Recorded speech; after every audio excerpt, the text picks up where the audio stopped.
He was so charming and loving in the beginning. How did he turn into a narcissist? And why? Hello and welcome to my channel. My name is Lisa, and in this video, I'm going to address a question I often hear. Why did the love of my life, my soulmate, how did they shift from the wonderful person I met into the monster I now know? How did my dream life become my nightmare? Now, before I dive into this content, I wanted to add a quick note. I often use masculine pronouns when referring to narcissists. It's just easier for me, and my personal experiences were with a male narcissist. However, I do want to recognize the men out there who were deceived, abused, and betrayed by female narcissists. I do know, understand, and sympathize with those good-hearted, honest, loving men who have suffered narcissistic abuse. So with that being said, let's get on with the video. Now, I ask myself these same questions over and over through my own relationship with the narcissist. Why did he change? What happened? Okay, so the bottom line truth is this. He did not change. He did not suddenly turn into a narcissist or become one over time. He was a narcissist long before you ever met him. His ex-wife or ex-wives did not turn him into this monster. His ex-girlfriends did not turn him into this monster. He was a narcissist by the time he was 9 years old. Your narcissist was wounded in his early childhood, usually, but not always, by the opposite gendered parent. His mother may have made him out to be the golden child who could do no wrong. Also, he could have been the child who was scapegoated.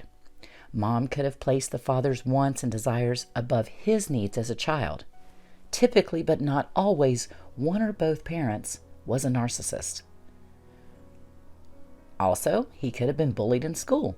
He could have been teased relentlessly. He could have been ridiculed, publicly humiliated. He might have been shunned.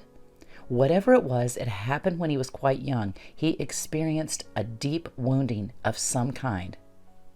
So, should you feel sorry for this traumatized little boy that never healed? Okay, my answer is no. And why do I say that? Because we were all wounded as children. Some more than others, but we all have childhood wounds, every single one of us. And now, while we are not responsible for what happened to us as children, we are responsible for our healing as adults. So just because someone has been wounded, that does not give them a free pass to abuse others. Now, some wounded children become empaths. In fact, the most empathetic people you may know have endured, most of the time, many hardships, many heartaches in their lives. Therefore, we empathize with the feelings of others. And since we can literally put ourselves in their shoes, we feel their pain as though it were our own pain. This is why we can extend such kindness and compassion towards others. It hurts us when others hurt. Now just know that these qualities make us very attractive to narcissists. Narcissists never learned how to self-soothe, let alone address their childhood traumas. This is why, after you get to know them, and you experience their tantrums and their rages, you realize they only look out for themselves and how they can benefit. And of course, they insist on always being right. So you see, they're kind of just like a child. And just like a child who sees everything and everyone as either good or bad, the narcissist sees you as either all good or all bad. And once they see you as all bad, the devaluation begins or escalates, and you will be seen as all bad from this moment on. You will now spend the rest of the relationship trying to get back to the early days with the narcissist, when you felt loved and valued. This is never going to happen, and you actually were never loved and valued. So your soulmate, the love of your life, did not change. They simply removed the mask, their facade, the false persona you fell in love with. They were never truly charming or loving. They were never genuine. They were never authentic. You fell in love with the illusion they created for you.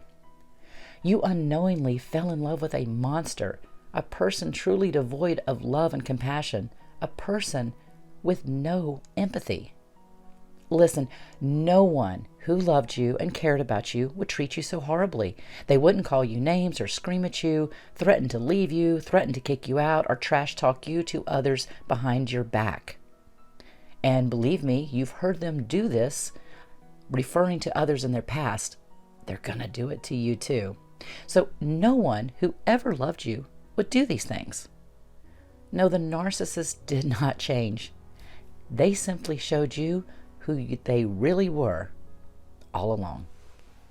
Now, if you enjoyed this video, please like and subscribe to my channel. Hit that notification bell so you'll be alerted each time I upload a new video. Share your experiences with me in the comments. You never know who can benefit from your story. Thank you for taking the time to watch. I appreciate your time, and have a blessed day, survivors.